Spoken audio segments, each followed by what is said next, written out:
are here to review and explain our podcast that we have discussed before. But before that, we would like to introduce ourselves first. My name is Zahra Kamar Madani as the moderator. My name is Alia Panita. My name is Ajeng Deh Pertiwi RA. My name is Edina Karin Sasyami. Well, next we have 3 podcasts. The first podcast will be read by Edina. People know you for He for She, Yes. the United Nations Solidarity Movement, bringing men into feminism. What's the latest with that program? What can you tell us about where that is and your involvement with it?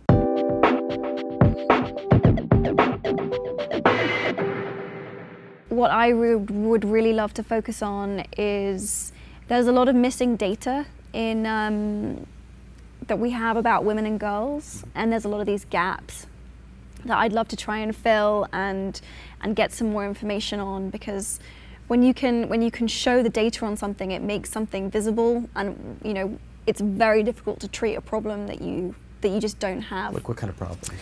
Gosh, everything from sexual violence to FGM to literacy rates to everything really. Often because we often don't measure a lot of things that happen within what we consider to be the private sphere. So this year, I really want to focus on statistics and information and data collection. What do you think is like the primary blind spot that guys have about this movement, about feminism, about doing the right thing? Just what is it that we're not seeing? I think the word is really difficult because it seems to inherently suggest a preferential treatment of the feminine over the masculine because it has the feminine in the word, and I think that's a real oversight and a misunderstanding. Rather than just basic fairness. Rather than just gender, just gender equality across the board. This isn't girls are better than boys, boys are better than girls. This is just everyone deserves a fair chance at whatever it is. I think also because a lot of prejudice and certainly misogyny is so normalized, it's like it's right under people's noses. So when you raise it, there's kind of like we've dealt with that. Women got the vote ages ago. Like this isn't a thing. And then when you start to kind of unravel it for people, they go, oh, I didn't think about that, or I didn't think about this. And if I were to say I was a feminist, it would be a personal attack on you as a man, as opposed to a patriarchal system or something much larger than an individual person. I think also men think that they can't be feminists. That's a big misunderstanding. Some of the best feminists I know are men. Why do you think they feel they can't? Like that's not masculine if you're a feminist? Yeah, that it's not masculine if you're feminist, that only women can be feminists because it's about, again, it comes back down to that misunderstanding of to the word, his feminine, so I can't be. Yeah, so I can't touch that. I like to joke about the man box, which is like, you can only be a man if you fulfill these certain qualities and you stay within this square of like, you're in your man box and you're safe in the man box. And something for some men about going near feminism is a step out of the man box. Because they know it's just so fragile. It's just going to fall apart. I know, it's going to fall apart. They need to hold that box identity together. structure, definitely. And I really sense that. And also, no one likes to feel that there's blame attached to that word. And I think that's very difficult to deal with. The first podcast, there are 2 people, men and women. They were talking about feminism. The girl was the member of United Nations Solidarity Movement that bringing men into feminism. The woman concluded that the reason of why men being so apathetic towards women is that they don't see what the women feel. Why do we know that? Because there are signal words for it. When the woman said, when you can show the data on something, it makes something more visible, and it's very difficult to treat a problem that you think you don't have. This woman's problem includes sexual violence to FGM, or what we call female genital mutilation, and etc. Next, the man asked the woman, what is the most blind spot of men for this movement, feminism movement, or doing the right thing? And the woman said that it is a big misunderstanding. Men tend to avoid feminism because there's a feminine in the word, and they might think it's not men's area to touch, but it's wrong. We can know that by just listening to the signal words given in the audio. Yeah, it's not masculine if you're a feminist, that only women can be feminist. It's about, again, back down because of the misunderstanding. The second podcast will be explained by Ajeng.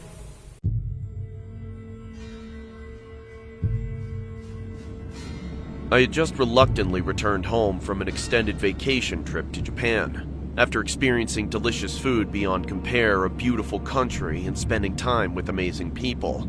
Needless to say, I was a bit depressed about coming home.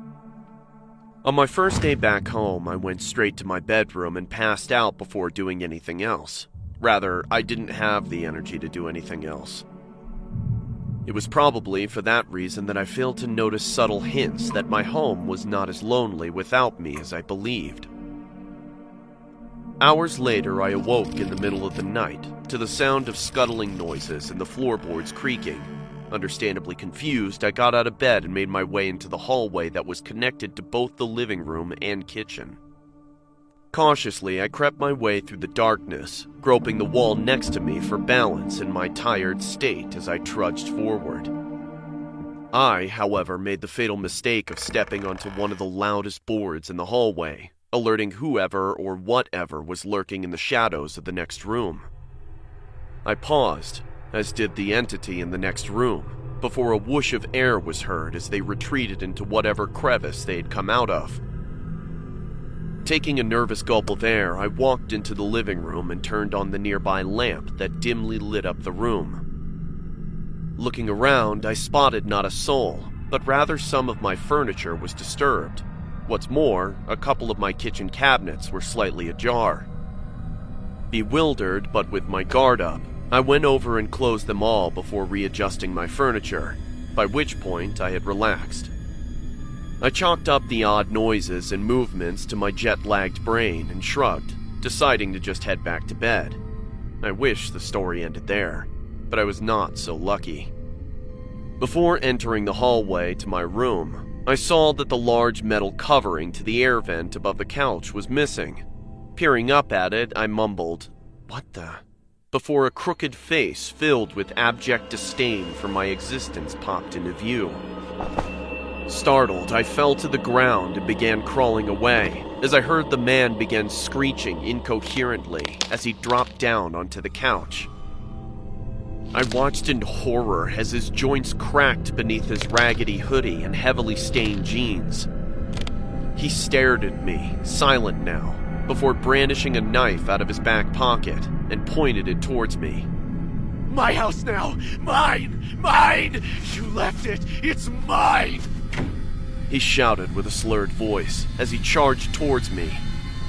I hurriedly crawled towards my room and slammed the door behind me and locked it as he started jabbing his blade into the door, yelling at me to die.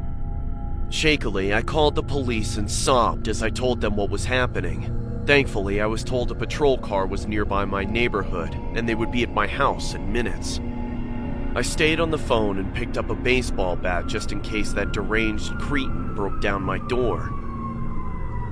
A few horrendous minutes later, the police arrived, and after a quick but violent struggle, they managed to subdue the intruder.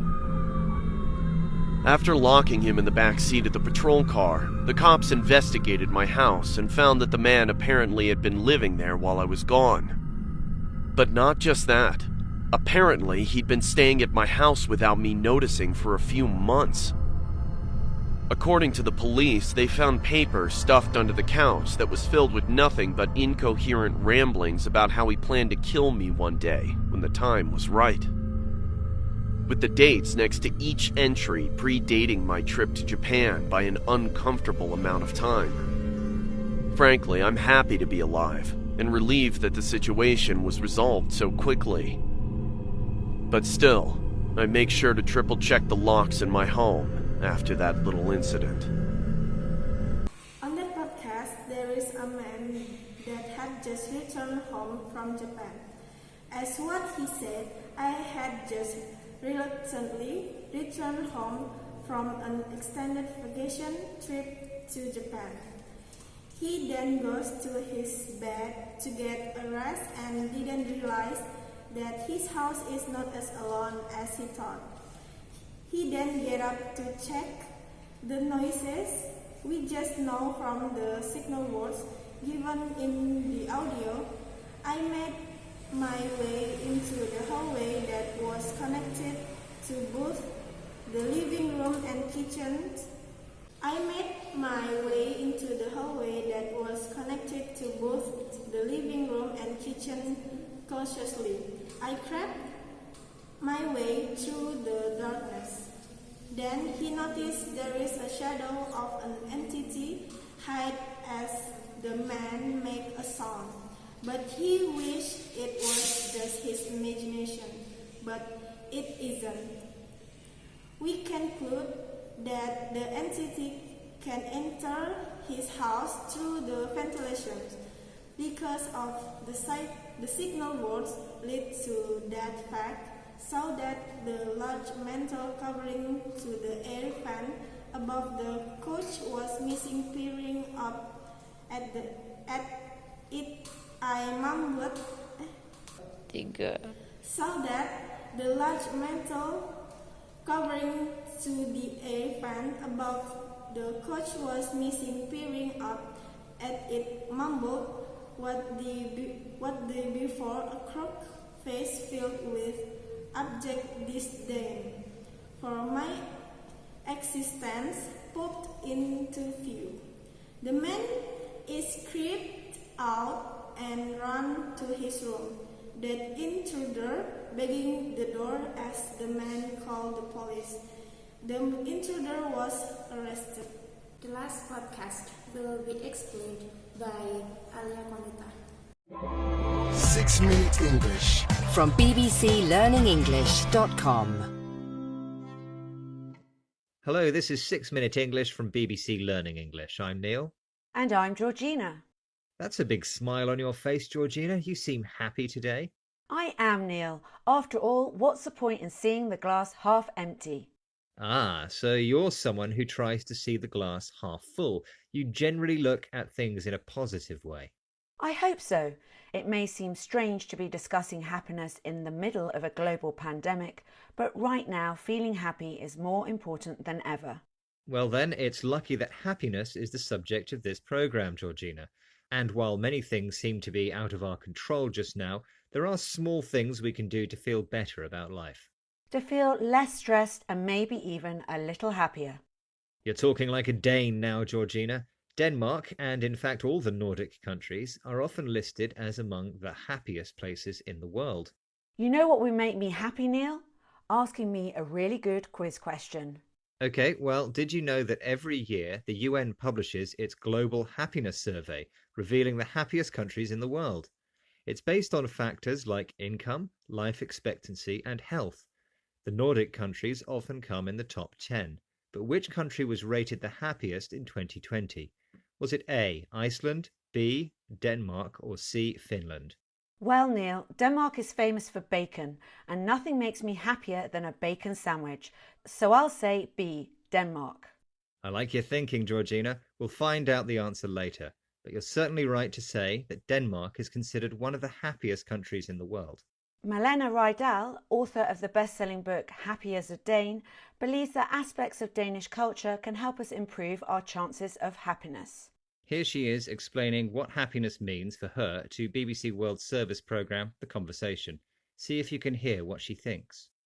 Well, I think we should be seeking alignment, and I think we should practice gratitude, and I think we should be more conscious about how we relate to things that happen to us and how much we compare ourselves to others. I do think that what we need to focus on is the quality of our relationships. Did you hear Malena use the word alignment? She thinks there should be harmony between my true sense of who I am, what I think, and how I relate to others. We should be in alignment or in the correct relation to those things. Malena also thinks happiness comes from gratitude, feeling grateful and expressing thanks to other people. She recommends finding 3 things, no matter how small, to be grateful for every day. Like getting a good night's sleep, drinking a hot coffee, and having this chat with you, Georgina. Thanks, Neil. That's put a smile on my face. It may sound strange, but doing this every day can really boost your happiness levels. Malena also warns against seeking happiness in external things, as you can hear in this chat with BBC World Service's The Conversation. If you seek happiness and you mistake it for pleasure, you will be running around like a little hamster in your wheel because it's never enough. And because you will be very quickly the victim of the hedonic treadmill. And the hedonic treadmill is, you want something. You think if you're more beautiful, if you get more power, if you get more money and fame, and then you finally be happy. And then you get it and you get like a small satisfaction. According to Malena, chasing external pleasures like money and fame will leave you feeling like a hamster on a wheel, like someone who's always busy but never accomplishes anything useful or finishes what they start. She also says it's easy to become a victim of the hedonic treadmill. This is the idea that humans adapt to whatever level of happiness they achieve. As we make more money, meet the perfect boyfriend, or whatever we desire, our expectations also increase. So we never find the happiness we hoped we would. Money can't buy happiness, as my grandma used to say. Right. In fact, it's probably the quality of our relationships, not external objects, that gives satisfaction, the pleasure we feel when we achieve something we wanted to do. Lots of useful tips there, Georgina, for feeling as happy as a Dane. A Dane, you say, Neil? So I got the correct answer? In my quiz question, I asked Georgina which Nordic country was rated happiest in the UN's 2020 global survey. I guessed B, Denmark. But in fact, Georgina, it was C, Finland. I guess their bacon sandwiches are even better. Okay, let's recap the vocabulary and start seeing the glass half full, looking at things in a positive way. Happiness might be all about alignment, being in the correct relation to things. Or gratitude, being grateful and giving thanks. Feeling like a hamster on a wheel means you're always busy doing things, but without getting satisfaction. The pleasant feeling of achieving something you really wanted to. Finally, the reason happiness often escapes us may involve the hedonic treadmill, the human tendency to return to the same level of happiness after something very good or very bad has happened. That's all for this programme. We hope it's lifted your spirits and given you some useful vocabulary as well. Remember to join us again soon for more interesting topics here at 6 Minute English. And if you like topical discussions and want to learn how to use the vocabulary found in headlines, why not try out our News Review podcast? You'll find programmes about many topics that will help to keep you entertained and learning at the same time. Don't forget you can download the app for free from the app stores. And of course, we are on most social media platforms. Bye for now. Bye. This one's topic is about happiness. To see the half glass full, which is the ability to experience life in a positive way. There are many ways to improve our chances of happiness. One way is gratitude. We can practice daily by listing 3 things that we feel grateful for at the end of the day. However, people should be careful not to be mistaken between pleasure and happiness. If we find happiness in external objects, such as fame or money, we can be like a hamster on a wheel. We may just keep seeking aimlessly without achieving anything, and this life certainly doesn't give satisfaction. According to Malena, happiness comes from gratitude and feeling grateful. The final words are 1. Getting a good night's sleep, and 2. Drinking a hot coffee. Okay, that's all our explanation and review for today. Thank you so much for your nice attention. The last we say good afternoon and have a lovely day. Goodbye.